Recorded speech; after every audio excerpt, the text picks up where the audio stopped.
How to fix status underscore cannot underscore load underscore registry underscore file, error 0xC0000218. 1. Run startup repair in advanced Windows safe mode. 2.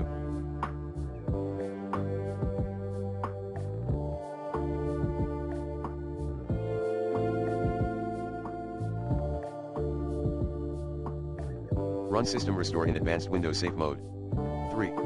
Run sfc and dism in command prompt under safe mode. Commands include sfc/scanodism/online/cleanupimage/scan healthdism/online/cleanupimage/check healthdism/online/cleanupimage/restore health.